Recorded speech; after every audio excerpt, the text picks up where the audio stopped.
বাবা দেখো আমি তোমার জন্য নিজেরটা বার্গার বানিয়েছি। আরে বেটা তুমি আজ বার্গার বানানো শিখে ফেলেছো। আরে বেটা বাবাকে কিছু খেতে দে, তুমি অনেক বড় কিছু হবে। হ্যাঁ বাবা বাবাকে কিছু খেতে দাও, বাবার অনেক ক্ষুধা পেয়েছে। হ্যাঁ বেটা আমি আগে বাবাকে খাওয়ানোর পরে বড় আমি খেয়ে নেবো। যাও তুমি গিয়ে পানি নিয়ে আসো। ঠিক আছে বাবা যাচ্ছি। আরে দেখছো না এই গর্ব তো নিজেরই খেতে পারে না, আমার নাকি তারা বাবাকে খাওয়াচ্ছে। এটা তো আমি নিশ্চয়ই দেখতে পাচ্ছি, তার কিছু করতে হবে। বার্গারটা অনেক মজা ছিল। বাবা না তুমি পানি খেয়ে নাও। বেটা আমি তোমাকে আশীর্বাদ দিলাম, তুমি অনেক বড় কিছু হবে। বেটা এটা তুই খেয়ে নে। ঠিক আছে বাবা। আরে ভাই এটা তো অনেক মজা। দেখো বেটে কঙ্কালটা তোদের ঘরের সামনে রেখে দিব, এটা তো কঙ্কালটা মরেই যাবে। এবার তুমি ঠিক বলেছো।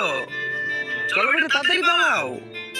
দেখো বেটা আমরা অনেক কষ্ট করে টাকাগুলো জমিয়েছি, এই টাকাগুলো আমরা ঘরে রেখে দিব, পরে আমাদের কাজে আসবে। আচ্ছা ঠিক আছে বাবা। আর এই কঙ্কাল কিভাবে আমাদের ঘরের সামনে আসলো? আজকে দেখবো যে সেদিন থেকে আল্লাহকে ভালোবাসো, তারা আল্লাহকে ভালোবাসো, তারা ভিডিওতে লাইক করে চ্যানেলটি সাবস্ক্রাইব করে দাও। আর সেদিনকে ভালোবাসলে সাবস্ক্রাইব কিছুই করতে হবে না, আর কমেন্টে আল্লাহ বলে লিখে যাবে। আরে বাবা এটা তো ভুল। আরে বেটা চুপ কর। আরে বেটা তুমি ভয় পেও না, আমি